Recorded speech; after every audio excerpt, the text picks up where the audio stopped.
Yesu ashimwe cyane. Baturaritse mu ijoro ry'impinduka. Reka turebe umuntu bandikiye bamusaba impinduka muri Bibiliya. Duhurire kwa Timoteyo wa kabiri, cyangwa urwandiko Pawulo yandikiye Timoteyo rwa kabiri. Turebe ibyo yamusabaga guhindukaho, ibice bibiri, duhereye ku murongo wa 3 n'uwa 4.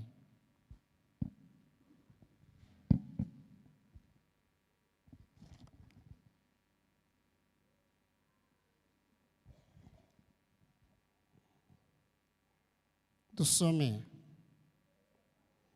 Timoteyo, rwandiko rwa kabiri Pawulo yandikiye Timoteyo, ibice bibiri, umurongo wa 3 n'uwa 4. Ujye ufatanya nanjye kwihanganira imibabaro nk'uko bikwiriye umusirikare mwiza wa Kristo Yesu. 4 nagendereye. Ntawe umusirikare kandi ngo yishyire mu by'ubugingo ngo abakinejeje wamwandikiye ubusirikare. Twese tuvuge cyane ngo amen.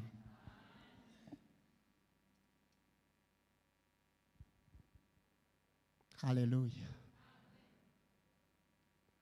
Mu nzandiko za Pawulo iyo yandikira amatorero, yanditse inzandiko 13.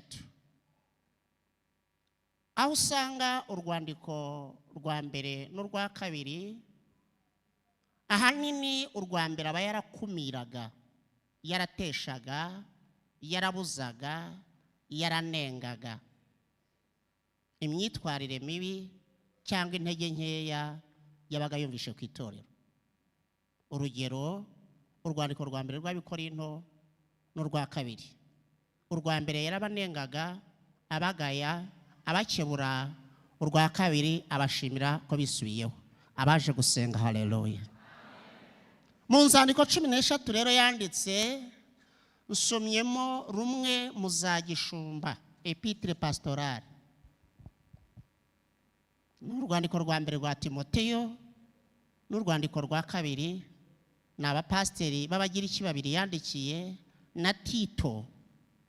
Pastor Timoteyo yari umupasiteri wo mu Efeso, yari umugiriki, mama we akaba umuyudakazi.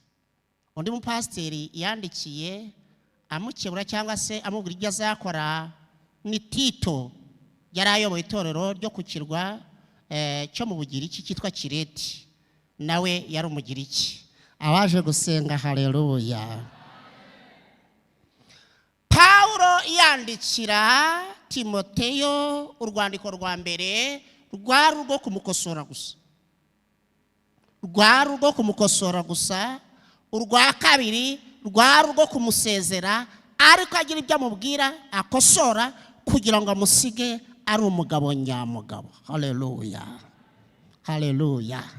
Rwari urwo kumukosora, ngo bahuriye mu mujyi bita Irusitira.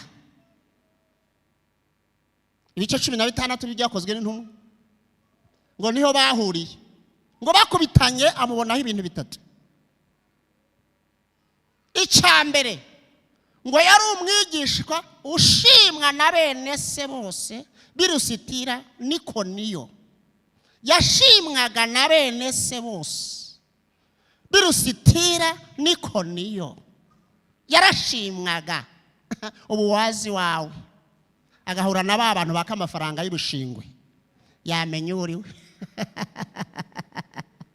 Yamenye uriwe. Ngo yashimwaga na bene se bose b'Irusitira n'Ikoniyo, ngo baramushimaga. Pawulo ngo amukubise ijisho aramubenguka. Abaje gusenga. Haleluya. Icya kabiri yamushimiye, ngo yari afite kwizera kutaryarya. Ubukristo bwe nta manyanga yabagamo. Timoteyo, ubukristo bwa Timoteyo nta manyanga yabagamo. Nguriza 10 nzariguheje nibandi, na 5 nabikuzana mu kanya n'ingegere. Ngo yari afite ubukristo butaryarya, yari afite ubukristo butaryarya, yari afite ubukristo butaryarya. Undi umukobwa ukundeba ukunguku nahabyaye 3, yari afite ubukristo butarimo amanyanga. haleluya. Ngo aramureba amubengukira ibyo bintu. Icya gatatu ngo yamushinje ijisho. Aramureba ngo asanga afite uburere, education familiale. Ngo yari yarabwigishijwe na mama we Unique na nyirakuru Loyisi. Ngamukubise ijisho ngo abona ari umukristo washingwa itorero, washingwa imirimo, wahagarara imbere y'abantu, abaje gusenga haleluya. Ngo yari afite uburere yahawe na mama we, yahawe na nyirakuru. Imana irerera ahantu hatatu. Munkurikire, Imana irerera ahantu hatatu. Ahambere harera ni igihugu. Igihugu kirarera. Ujya muri primaire utazi na bakakwigisha icyongereza n'igifaransa ukakididibuza, bakaguha abasirikare, bakaguha umutekano, bakakurinda ibyorezo, bakaguha ubucamanza, ya modoka yawe, bwa butunzi bwa ntagire umuntu bugupepura, ukurura indege ukagoroka amahoro, ukaryama ugasinzira, bakakurinda ibintu byose by'ibyiza. Igihugu kirarera. Yesu ashimwe cyane. Mu gihugu haba uburere, igihugu kirarera. Aha kabiri Imana irerera ni mu itorero. Ngiye namenye gutera ipasi ngeze mu itorero, kandi narakoraga. Ngeze muri korari nsanga abahungu b'abakene turi kumwe baratera ipasi, nkabona bari smart, ariko ngewe nambaye ibyo mbonye nkabona bari smart, akaba bana barimba bate kandi barusha gukorera amafaranga. Naho umuntu akijijwe arasirimuka. Haleluya, arasirimuka. Mu itorero hararera. Niho hantu honyine hakubwira ubugingo bwa none n'ubuzaza nabwo. Niho hantu honyine hakubwira ubugingo bwa none n'ubuzaza nabwo. Hagwa discipline y'imyitwarire, hakwigisha kwambara neza, hakwigisha kuvuga neza, hakwigisha kubana amahoro, hakwigisha kwitangira abandi, hakwigisha gusenga, hakwigisha kurwanya na Satani. Amashyi ku Mana yacu, amashyi ku Mana yacu. Haleluya. Ya mu itorero niho ugera. Nta munani so yaguhaye, nta munani nyoko yaguhaye n'ubafite, barakunyaganyije. Imana ikirahira wambaye patapata, Imana ikirahira utarize n'uwa gatatu wa primaire, Imana ikirahira uri sakindi kabanga biremwe nonaha. Ndabiremye ikakubwira kuzajya mu ndege Canada, niwanyu nta kigurudumu kihaba. Mu itorero hararera. Imana irahira ikaguha umunani sono nyoko bataguhaye. Imana ikirahira kuvuga ngo uzazenguruka amahanga utazi icyongereza n'igifaransa. Imana ikirahira kuvuga ngo uzaba ukomeza icarana n'abakomeye.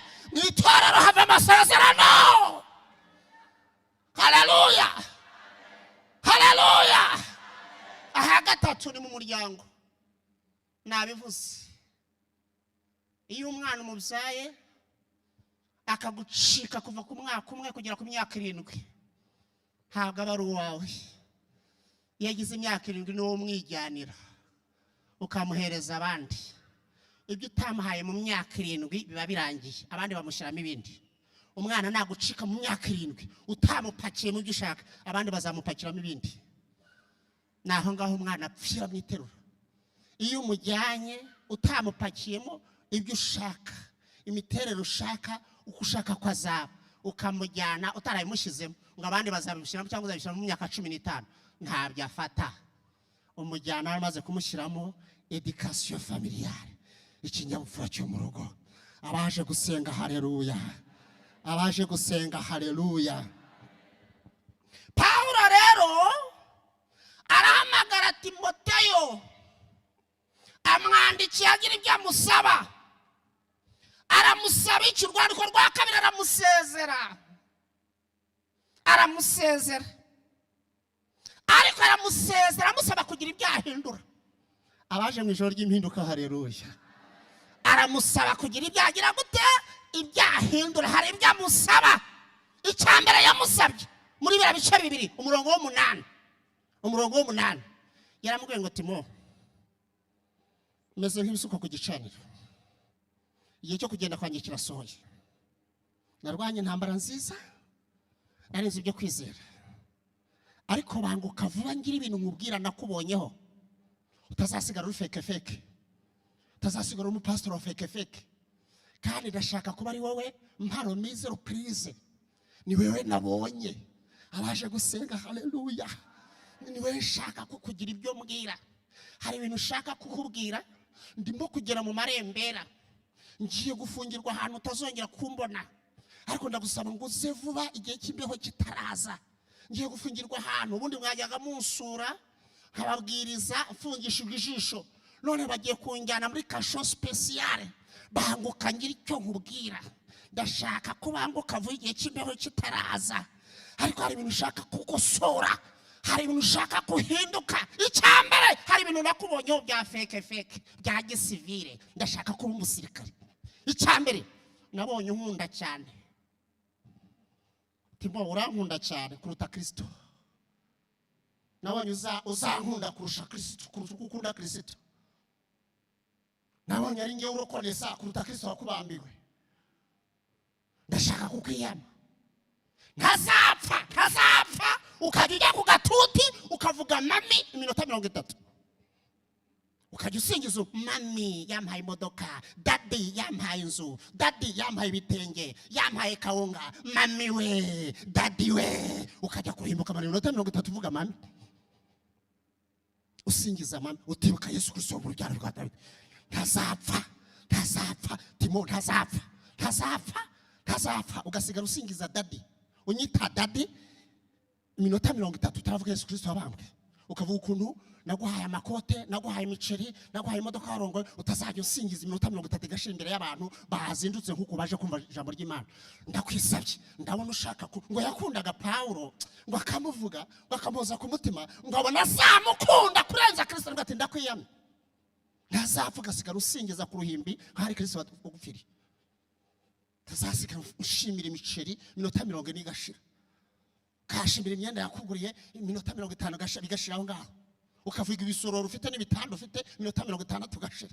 Ndakwiyamye. Ntazagusigura feke. Ndashaka kuba umusirikare. Haleluya. Ndashaka kuhinduka. Ukabiki umusirikare. Aranuga ngo uzajye wibuka Yesu Kristo wa mu rubyaro rwa Dawidi. Utazajya ushima, ukashima narapfuye, ukamara igihe ku gatuti uvuga amagare naguhaye, uvuga amazu naguhaye, uvuga ibiryo naguhaye, uvuga amamodoka naguhaye. Uzajya wibuka Yesu Kristo wa mu rubyaro rwa Dawidi wafiye akazuka. Ndabona unkunda cyane kuruta uko ukunda Kristo. Timo uramenye utazagira ukunda kurusha Kristo. Yajya kugusengera akakwambika ubusa, akagusaba gukuramo imyenda yose ukemera, akagurira ko utabazi ibihumbi n'ibihumbagiza, akakugarika akagukuramo imyenda yose. Uramenye utazakunda umuntu akagutwara ububata.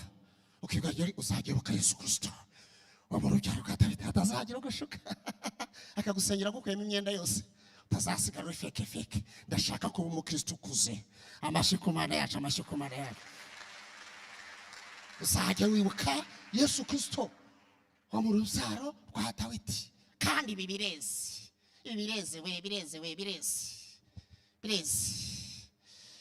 Hari umuntu wigeze kujya kwigisha, aragenda inota yose arayimara, asingiza ibyiwe, asingiza ubutunzi afite, asoreza ku mugore we ngo umugore we asa n'icyapa cya MTN. Ati ufite umugore asa n'icyapa cya MTN. Ati mukomera amashyi, Imana yampaye umugore usa n'icyapa cya MTN. Timo nakwisabye, uzajya wibuka Yesu Kristo wo mu rubyaro rwa Dawidi. Aba bantu ntabwo baje kumva ibyapa bya MTN, abantu ntabwo baje gusingiza umuntu, baje gusingiza Yesu Kristo. Amashikumana yacu.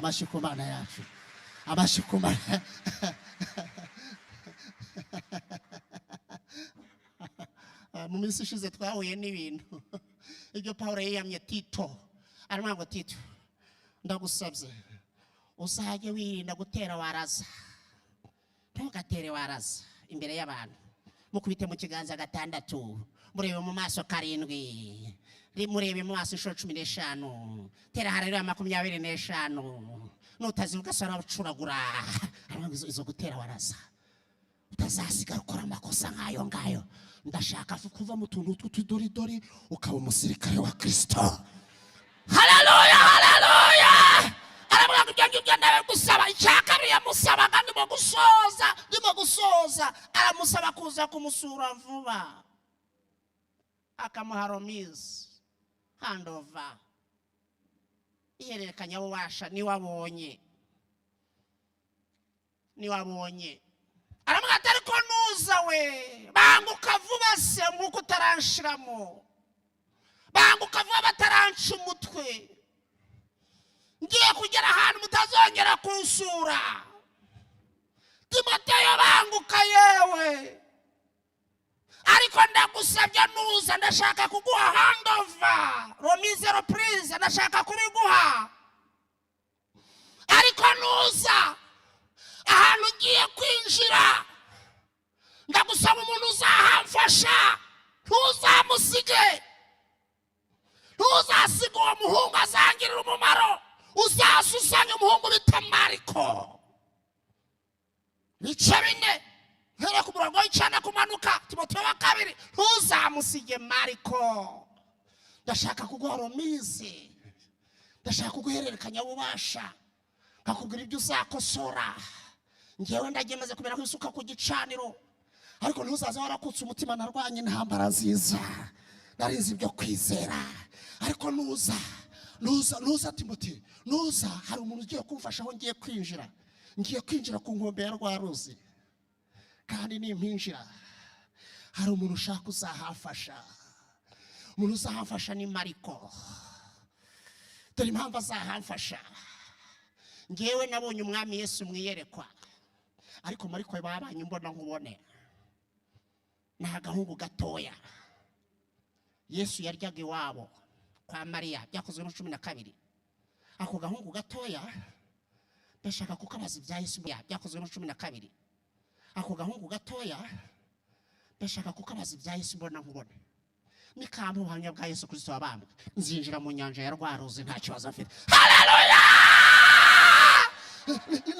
Nikampa amakuru neza ukuntu kahibere ngewe mvuga ibyo mwiyerekwa mvuga ibyo mu mwuka ariko ako gahungu nukazana kazambwira ibintu physically kazambwira amateka kanzanire rero dore icyo kazamfasha ako gahungu nzajya nkabaza amateka mbona nkubone nimize kabitsi bya Yesu ko karacyariho hati yaheraga saa 3 akageza saa 5 z'ijoro binegura naramubonye naramuherekeje bagiye kumubamba yasaga gutya yaravuze ngo aragiye ariko azagaruka komera Paulo komera injira neza muri Rwaruzi ahangaha kuri iyi nkombe iyo uhageze ugize umugisha ukenera umuntu ufite ibihe byiza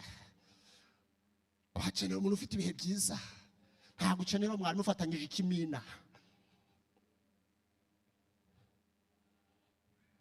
reka uhamagara umuntu ufite ibihe byiza dore icyo agomba uyu muntu igiye kwinjira muri iyi nkombe ubita père spirituel cyangwa mère spirituel ntabwo uhamagara umuntu ufite jagajaga ntabwo uhamagara umuntu ufite stress uhamagara umuntu ufite ibyiringiro bifite ubugingo uhamagara umuntu mwasenganye akakubwira ngo komera shani wibuka cyagiye Imana itubwira komera shani wibuka wa munsi komera shani ntabwo wibuka shokamo neza ambuka neza Imana izakwakira ndashaka Mariko ntabwo uzana umuntu ufite akajagari uzana umuntu ufite ibyiringiro wahabura akahakwibutsa shakira Mariko azatuma ninjira mu nyanja neza azatuma ninjira mu rupfu neza mushakire n'imize we yabonye Yesu mbona nkubone nubwo murushirigwi ariko arandusha kubona Yesu mbona nkubone ndashaka kwinjira mu bita mère spirituel agomba kuba yishuje ibingibi agomba kuba ari umuntu ufite ibihe byiza agomba kuba ari umuntu umenya ibihe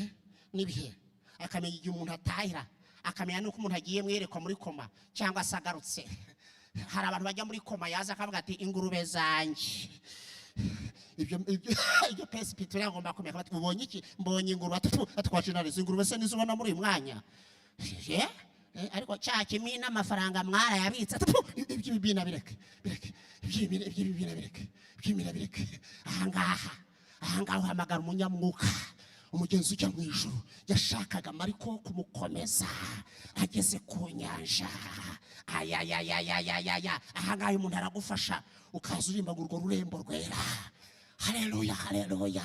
Ngo nzanira Mariko, unzanire Mariko, umunzanire. Yagiraga umumaro wo kunkorera. Cyo ni icyambere. Arashaka ko amufasha akamubwira amateka neza, akayamusubiriramo mu gutwi. Nubwo azi Yesu yamubonye cyane, babanye cyane, ariko yamubonye mu iyerekwa, yabonye uburyo bw'umwuka. Ariko hari umuntu wari uhibereye, imbona nkubone, nuzu uzamunzanire.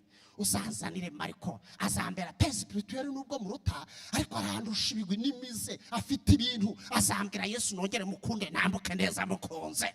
Haleluya, haleluya. Icyakabiri mushakira Timote, muzane. Twigeze gushwana i Pamfiliya, twarashwanye. Ibyakozwe ntuwa 15 36 kumanuka, twarashwanye i Pamfiliya. Kazanye imyibebezo kagitangira uyu murimo ka Mariko. Twari twahuye n'ahantu hari imibu, gatangira kwibebeza. Ariko ibi nibi mubamo, use nibingiye mubamora. Aha, use muzageza ryari? Ego ko, ariko muhora ku rusengero. Aha, ariko baraguhembara. Ariko ati nkura kakane nyuma, nkura kakane nyuma. Urongeye uritanze, ariko urayagira ye. Nkura kakane nyuma, nkura kakane nyuma. Ntabwo kazi ibyo karimo. Kankuri inyuma. Hajya ngo ubwo mureka ibiryo mukabireka, ubwo se murya iki? Twiriza ubusa. Aha, murya murabeshya. Aha, ubwo se nimwapfara. Avuga ati nkura kakana kibebeza inyuma. Ngo bari na baragatwara, ngo bemera kugendana na Silasi. Ngo barapfiranye, bagira intonganya. Yari harinze agenda adasabye imbabazi Mariko. Ariko wowe ugiye, reka nkubaze, wowe ugiye wagenda uri tayari na ya myenda ufite, na ya manyanga ufite? Wowe ugiye rwa rubanza ufite no wa muntu wararukemuye, arashaka kugenda asabye imbabazi Mariko. Mwaje mu ijoro ry'impinduka, abaje mu ijoro ry'impinduka, haleluya. Arashaka kugenda amusabye imbabazi, munzanire. Twagiranye intonganya, nari ntaramusaba imbabazi, munzanire. Iyo ni impamvu ya kabiri amukeneye. Iya gatatu yo narayibajije. Nandikiye umuntu ndamubwira nti uri umuhanga kuri mashini, ndabizi. Uzi gushakisha kuri Google, uzi gushakisha. Uri umuhanga. Nshakira ngo haye umukoro dovari. Ndebera impamvu Paulo ahamagara Kadogo Mariko. Aramushakaho iki? Amukenereye iki? Impamvu ebyiri nizo ngizo. Ariko impamvu ya gatatu, yaragiye umwana arabihiga, arabijandura, arabinyereka. Kibazo rero biza muri biri mu Gifaransa kandi nzi gakeya. Ariko menyamo dukeya ntacyo. Ngo yashakaga kumushimira. Haleluya. Ngo yashakaga kumushimira. Amushimira iki? Uyu mwana ngo yarabafashije mu ivugabutumwa. Abaje gusenga, haleluya. Ngo yarabafashije we na Silasi. Ngo bajyaga mu ivugabutumwa ati muzagenda ryari? Muzamara igihe kingana iki? Ubwo se muzagenda niki? Ubwo se muzarya iki? Ego ko muzarara heheze? Iyo nzu sikodeshwa ngahe? Nimuhindura se muzakirwa nande?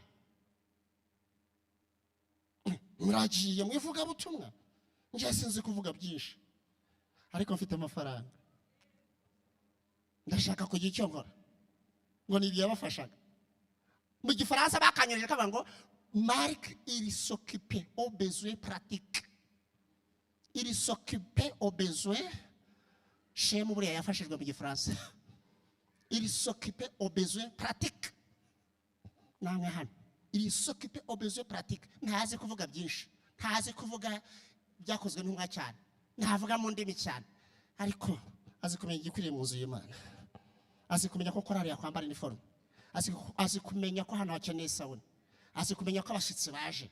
Il s'occupait aux besoins pratiques. Tandis que Paul et Barnabé s'occupaient aux besoins spirituels.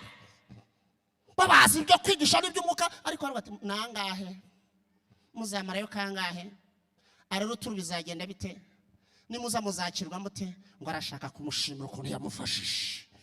arashaka kumushimira ukuntu yamufashije. Aba tuzanzanire Mariko akira ku mumaro wo kunkorera. Amashyi ku Mana yacu, amashyi ku Mana yacu. Ikindi yashaka kumukosora rero twasomye musoza ngo yari yaramurebye ngasanga akora utuntu tw'utudori. Ariko kandi Timote ari ikintu ushaka kuzakosora ugahinduka ukagira impinduka. Mbona ukora utuntu twa gisivili, ukora utuntu two hasi cyane. Ndashaka kuba umusirikare ukanezeza wakwandikiye igiki igisirikare. Mu rwandiko rwa mbere yakoze amakosa menshi cyane. Urugero kwigisha atasomye. Yari inyanda mu gusoma, yari umunyabute mu gusoma, kandi ayoboye itorero rikomeye rya Efeso. Abanyefeso baravuga ati, pastor waduhaye ni saa kintu. Ubu dufite abantu b'abanyabute bamwe na bamwe. Wabasa na Zaburi ntayikubwira, utagira indirimbo imufasha, uburara ijoro n'amanywa, nta mana agira, ntarya amanu, ni saa kintu, arashonje, ubutayu urenda kumwica. Aramureba ariho tuzagira umwete wo gusoma. Icya kabiri mu gihe yamukosoye ngo yamenye ko akunda siporo cyane kurusha umuhamagaro yahamagawe mu bice 4:8. Ariko atariko Timote, namenye ko umwuka w'isi wakugiyemo cyane. Yikunde siporo simbi, ariko se kandi kwitoza k'umubiri kugira umumaro muri bikeya. Yikunde niyo ni nziza, ariko se kwikwibagije.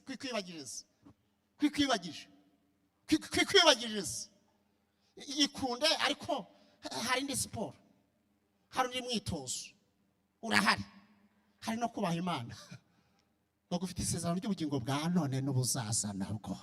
Amashyi ku Mana yacu, amashyi ku Mana. Aravuga Timote, hari ushaka rero kuhindura, hari ushaka kuhindura ibintu. Ndashaka kuva mu gisivili, nuko tuntu tw'utudoridori twa gisivili ukatuvamo ukaba umusirikari. Nanjye ndashaka kukubwira Timoteyo sosa. Timoteyo niwe w'uyu munsi. Haleluya. Ndashaka kukubwira niko Timoteyo w'uyu munsi seje mu waje. Timote, uzi ko ukora utuntu twa gisivili cyane, uracyari ku rwego uryama udasenze, ukabyuka udasenze. Uri hasi cyane, uri kure cyane nk'ukwezi, uri kure. Igisoda cyo mu mwuka kikuri kure. Timote, uracyari umuntu bakigisha icyacumi. Nigiye abatirijwe baracyakwigisha icyacumi. Mama shenge we buguyi n'ugitanguza ngo umugisha. Uracyari hasi cyane. Ukwiye kuba umusirikare. Timote, niko Timote, Arsenal iratsindwa ukaburara. Timote, uracyari ku rwego, reka nze mbegere, uracyari ku rwego Arsenal itsindwa ukaburara, utaririza ubusa n'ubusi n'umwe. Uri hasi Jean Marie, uwo muntu ari hasi, uri hasi cyane, uri pepe. Uracyari ku rwego Arsenal, siniyo kwa so wanyu, siniyo igitarama mu majyepfo ni kwa bene wanyu. Arsenal itsindwa ukaburara, uri hasi. Zamuka, haba umusirikare washira mu by'ubuzima. Timote, uracyari mu rwego uva muri korari ukajya mu gisope, ukajya muri Kiriwanzenze. Uri hasi cyane. Timote, uracyari mu rwego kugira ngo ugurire abakene mituweli ujya kuyatanga muri biyari, uyatanga muri biyari. Timote, uracyari mu rwego uva kwigarura rya ugakina ikarita. Uri hasi. Ndashaka kuba umusirikare. Haba umusirikare ngo ajye muri utwo turimo two mu isoko ry'imburamumaro. Uri hasi. Ndashaka kugusigusambutse. Haleluya. Niko Timoteyo niwe mbaza. niwe mbaza w'uyu munsi, niwe mbaza w'uyu munsi, uracyari ku rwego umuntu aguye 2,000 akagusoma, iminwa yakayinyunyuza nk'unyunyuza bombo, yaguhaye 2,000 uri hasi cyane. Uracyari ku rwego umuntu aguhaye ifuti akagukora washaka amapinane, uri hasi Timoteyo, uri hasi. Ndashaka kuzamuka ukaba umusirikare, ntaba umusirikare ngo yivange mu by'ubugingo. Timoteyo, Timo, uracyari ku rwego usiba iteraniro kubera ko bakuranditse kurya isombe n'ibinono.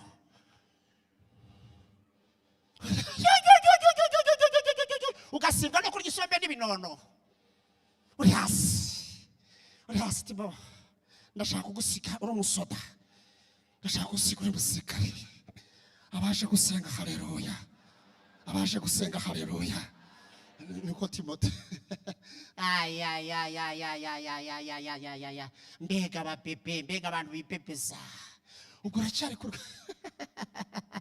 uracyari ku rwego ufata amafaranga ukagura amamega n'amayinite, ukarara uvuga kuri telefone, ubunyoni bukakuvugiraho nk'urayahinga ngo barara bahinga, ngo barara bahinga, ngo barara bakwizo badafite, ngo haye ikivu kandi nta na robine bagira iwawe mu rugo, ngo haye ingweba 500, kanyanya kaneke gatunguruma amaboko abyara we. Yewe Timoteyo, cyari hasi cyane, uri hasi, uri kure, uri musiviliani, uracyakora tudori uri hasi cyane. Imana gukorana nawe uri hasi cyane. Yo, urarusomana n'aba Uganda mutanari kumwe, urarusomana nawe mu mahanga mutari kumwe. Yewe urifotora wambaye ubusa ukohereza mu Burayi, ukambara ubusa abantu bakuzi n'abatakuzi bakiruga babizenguza. Uracyari hasi cyane, hawa umusirikare ngo yishire mu by'ubugingo. Abakinesheje bamwandikiye yisirikare, ntawe umuntu aguha telefone y'1,000 akagutera igida, akagukoresha nka telekomande, naho ngaho uri ntukumeze. Hariya Timoteyo ngo hose barasenga, uracyari cipu gutyo, hose barasenga. Ninde wakubwiye ko hose baba basenga? Wabibwiye n'iki kose baba basenga? Upfa kwinjira aho ubonye hose. Ninde wabikubwiye ariko ko hose basenga? Ni wabikubwiye ngo bararutabarokore, babaruta guteze, bakira amaraso ya Yesu se ngo agira imico myiza, buri yajyamo 20,000 buri kwezi, afite imico nk'iyo barokore. Reka nta maraso Yesu yakiriye. Izo ni santima zawe, uracyari hasi. N'ubufana, uracyari hasi cyane. Timo, uri hano. Timote, ngo baragututse, niyo mpamvu wabivuyemo. Uri hasi cyane. Ngo baraguhemukiye, niyo mpamvu wabivuyemo. Uracyari hasi cyane. Ndashaka kugusiga uzamutse ufite impinduka, uri umusirikare wa Kristo. Twongere dukomere umwami wacu amashyi.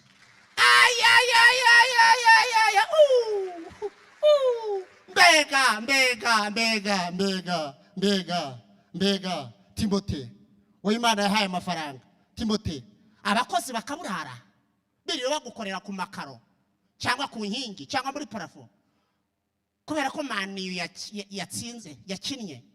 Bati musenge boss, mani nindatsinda ntago turi buhembwe. Bakaburara kubera ko mani yatsinzwe, bakirirwa bakora amakuru ati nidatsinda buriya turamuzi, twese turatahira. Gapita kavuga ati nimwitahire, mani yatsinzwe, musenge mani itsinde. Naho ngaho gese uracyari hasi cyane. Ngo Timote ntawe umusirikare ngo yishire mu by'ubugingo. Abakinejeje bamwandikiye ubusirikare. Imana irashaka kuva muri utwo tudori tutagira 12, ukazamuka Imana igakorana nawe. Amashyi ku Mana yacu. Kadusenga Imana, twubike imitwe yacu. Imana irashaka kuhinduka. Imana irashaka kuva mu cyiciro mukajya mu kindi. Imana irashaka kugukoresha iby'ubutwari. uhorana ububebe, uhora kuri bibero, ntabwo ukura kugira ngo Imana ikorane nawe ibintu bihambaye. Uracari mutoya kandi umaze imyaka muri iri dini na ryarinde ryawe. Ibintu ukora ntaho bihuriye nuko witwa, nuko bakwita murokore, bakwita n'amazina yo mu idini ry'iwanyu sigiwe, ariko nawe urabizi ko wahemukiye umwami wawe, urabizi ko waguye, n'ibyo ubugingo wishyizemo nibyo byakugushije. Imana irashaka kuhinduka, ugahinduka muri uyu mugoroba. Ijuru rikavuga ngo yahindutse, yagiye mu ijoro ry'impinduka, arahinduka. Ndashaka gusengera umuntu wumva umutima wamubwira ngo ntabwo wiyizi, hinduka, tugendane tugerane mu bwami. Niba hari ahaguruke tumusengere. Umuntu wumva twamusengera bwa mbere, umuntu umaze iminsi ashaka ko umukristo mwiza, umuntu umaze iminsi yaraguye abizi, nta n'ubizi ko yaguye, urahaguruka tugusengere. Urahari ngo tuguhe ayo mahirwe.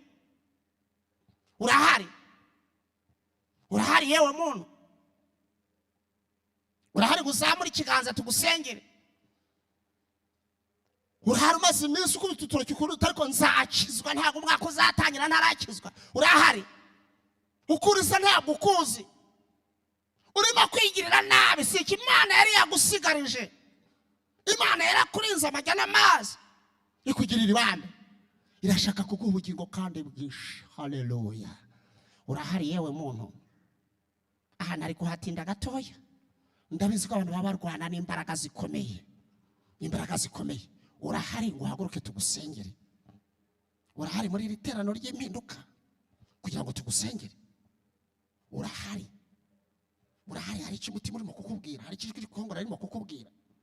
Wikomeza kuba umufana amadini n'amatorero, fata umwanzuro. Imana iragushaka, Imana ishimwe, Imana ihabwa icyubahiro. Urazi wowe waguye uguti uyu munsi ndashaka guhinduka. Urahari ngo yuko wavuye ukagwa maze wihane tugusengere. Urahari ko wishyize mu by'ubugingo warangiza ukagenda nka nyombera. Urahari gusambura ikiganza tugusengere. Ntabwo tugutera ubwoba n'ukuri, ahubwo turakwingingira muri Kristo Yesu. Hari uwahagurutse hariya hejuru se? Hari uwahagurutse ngo arambure ikiganza tumusengere? Yego natambuke. Niko mubigenza? Ni mu muyobore umuntu w'Imana.